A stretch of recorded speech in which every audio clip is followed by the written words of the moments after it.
Hey everyone, welcome back to the channel. Thank you for being here. My name is Andrew, coming to you from the beautiful Carolinas. Today's topic is going to be why the narcissist needs a timeout. Think about that for a minute. Everyone, if you like the content, please like, subscribe, and share. So first of all, what is a timeout? Usually this is in reference to one of a few things. One, let's say it's a sporting event and somebody needs a timeout to collect their information and figure out what they're going to do next because they're in a competition with somebody and they're trying to win. That is what you do in the sports world.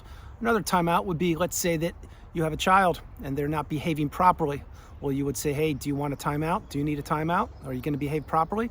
And if they don't, then maybe you take their device away from them for an hour or so, but they need a timeout. They have to consider what their behaviors have been. Fast forward to the narcissistic relationship. Many times the narcissist needs a timeout. Sometimes they'll actually tell you that they need a timeout. They may not use those exact words, but remember, the narcissist knows what they're doing. They also know that they are using so many manipulating techniques and tactics on people that these people are starting to break. The relationships are breaking and the people can't take it much longer, which means that was you for a period of time when you were in the relationship. Remember, you weren't taught narcissism in school, so you didn't know what you were up against. You did not know what gaslighting was, what the silent treatment was, what stonewalling, triangulation, object constancy, etc. But with a narcissist, they may not know what those definitions are, or maybe they do by now, but they know how to administer what those definitions mean, or the terms mean. So when they were doing that, every once in a while, they will have to pull back and they will have to reset themselves. And what they do is they will distance themselves from you. This is when you were in the relationship. So this is example. They may say, hey, I'm going to visit my sister for a day and I'll be back, I'll see you tomorrow. Or maybe they'll fake that they're going away to a seminar for a weekend and maybe the new supply is there or not. This video isn't about the new supply.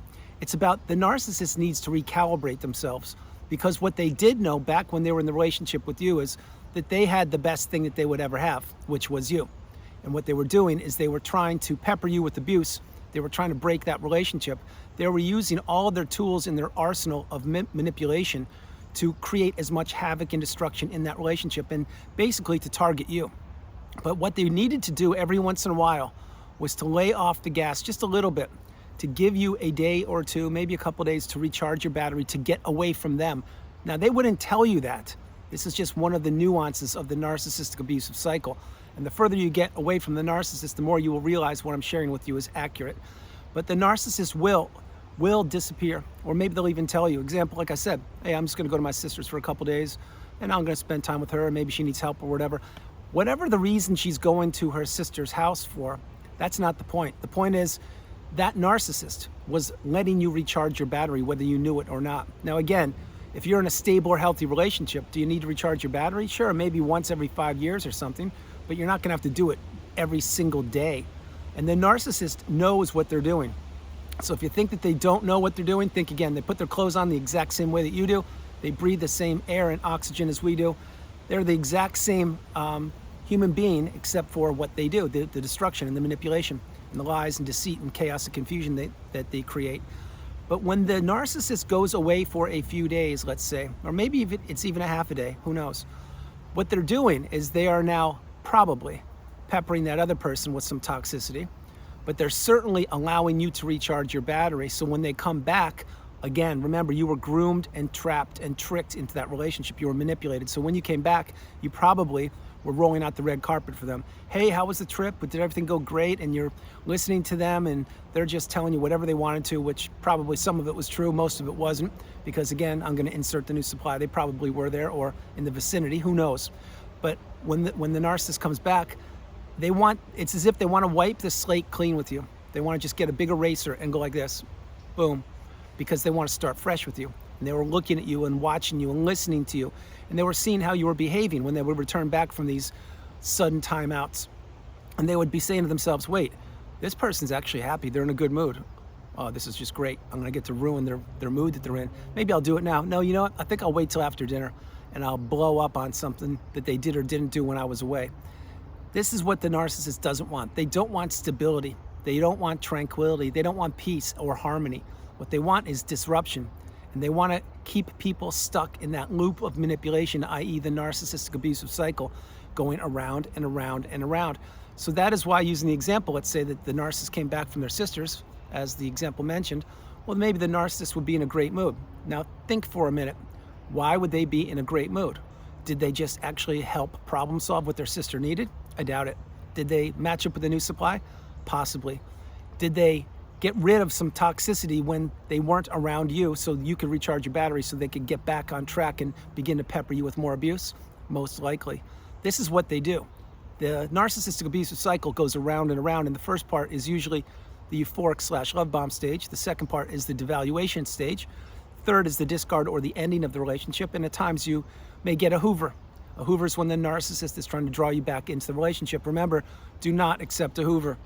The hoover is meant to get you stuck and trapped in what once was one more time, and the hoover will only get worse, meaning the relationship will most likely last less amount of time, and it will hurt much more than the first time of the ending of that relationship. But the narcissist, they need to recycle people who have not healed.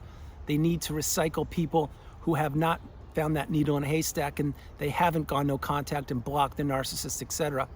That's one way. Other ways that the narcissist likes to get people trapped in the cycle is look for new, unsuspecting, shiny objects or new people who don't know their worth or their value, or maybe who don't have boundaries, or maybe who will put someone else in front of themselves, maybe even an empath.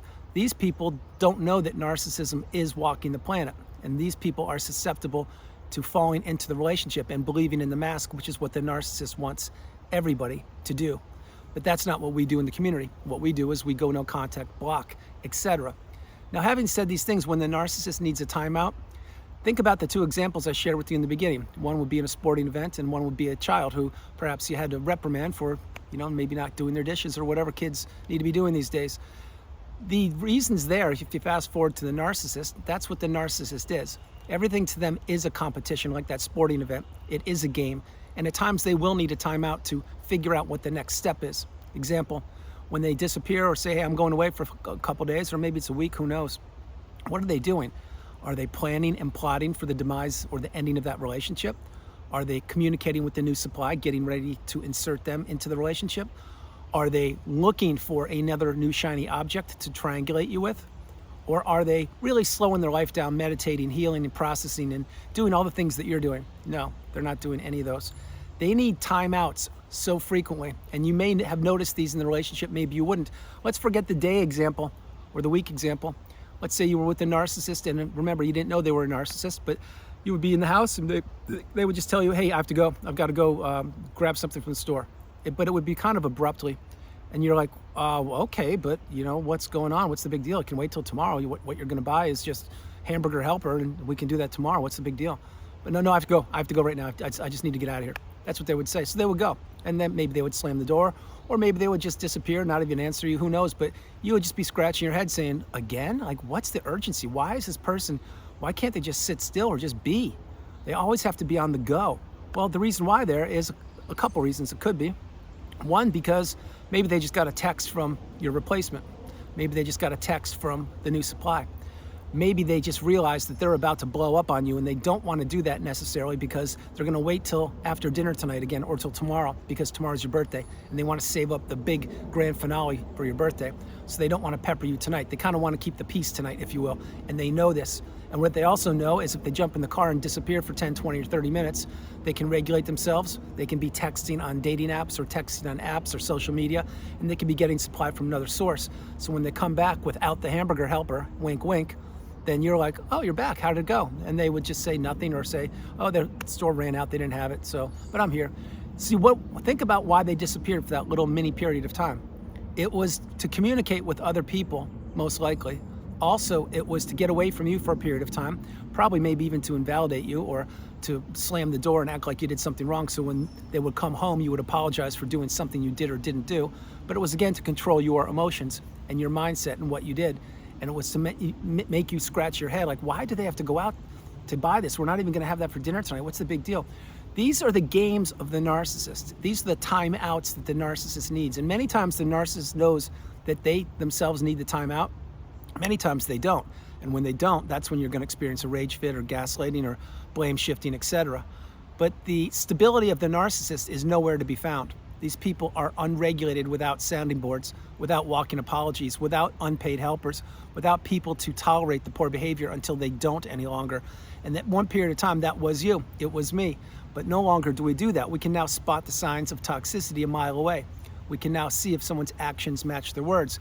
We can now see if somebody is actually paying attention to us, meaning if they're physically present with us, that's one thing, but are they mentally checked out? One more time, another example would be, let's say that you were watching a movie with the narcissist. Well, would they be watching the movie with you? Maybe, but I doubt it. They're probably on one of their 3 smartphones looking for your replacement. That's what they do. But they would just keep telling you, oh, don't worry about it, just hit play, everything's fine, no big deal. And the narcissist knew back then, because they were watching you, they knew that you had no idea about what narcissism was.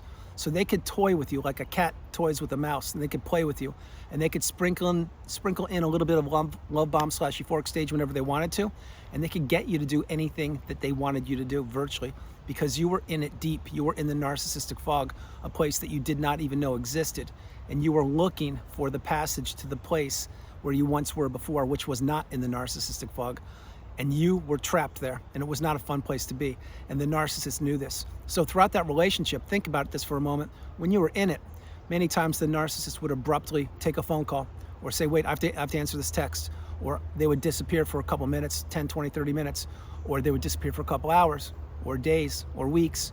Who knows exactly the time frame, but these are the strange behaviors of the narcissist. And the narcissist needs to keep vital sources of supply lined up and in place until they can extract as much from them as possible.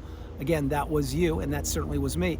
So when your resources finally become depleted, meaning your health is ailing, you have no more money in the bank, your job is in jeopardy, and your status, you don't have the status you used to have, and the hobby groups, you're not doing those any longer, and your friends are being, wedges are being driven between you and your friends. When all these things add up, it culminates to a huge, massive hit for the relationship. But this is what the narcissist has been doing to you and for the relationship virtually from the minute you met them. They've been trying to take as much from you as they could and give you nothing in return. The narcissistic relationship is built on quicksand. It's a house of cards. It's all smoke and mirrors. There's nothing to it. At the end of these relationships, they usually end with a thud, a crash, a bang. And usually it is the empath or somebody such as yourself or myself who is left reeling. We don't know what just happened. It's almost as if we got hit by a freight train, because we have to now process what the relationship was. We have to understand that the narcissist needed many timeouts in that relationship. We have to process that we tolerated it, but we also have to give ourselves credit and be kind and loving to ourselves, because we didn't know what narcissism was.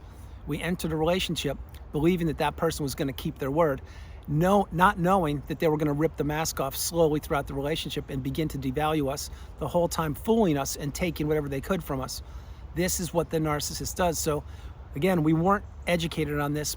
If we were, and if the narcissist approached us with a 2-page report before we met them and they said, here, read this, this is what I'm going to do to you, and the relationship will last exactly this period of time, and then I will discard you and I will act like I've never even known you, and I will try to really inflict as much damage upon you as possible, you wouldn't have entered that relationship. Nobody in their right mind would have. But that's not what the narcissist did. They got really close to you. They learned about you. They figured out what made you tick. And then they went away. They got a timeout. They separated themselves for a little bit, and they thought, wait, this is the best candidate I have right now. In all the pools of people I'm trying to enter a relationship with, you, the person watching the video, you were the best candidate at that period of time. And they said, yep, okay, I need to get back in and lay on the gas pedal of fake love bombing, fake adoration to get this person to fall in love with me, or to get them to enter the relationship with me. And that's what the narcissist did. And when they did that, you fell for the mask. And when you fell for the mask, you did not know that people like this existed.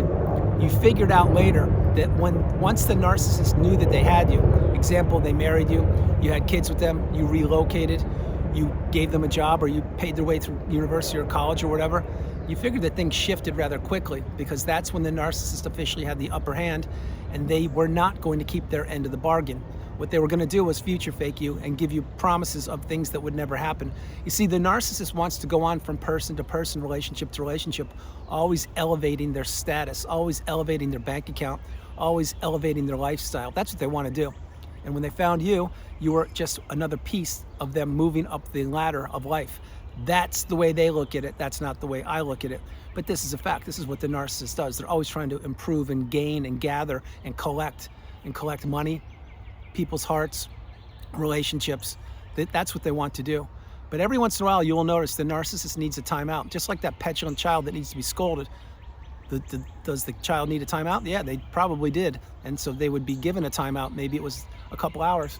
And then that's exactly what would happen.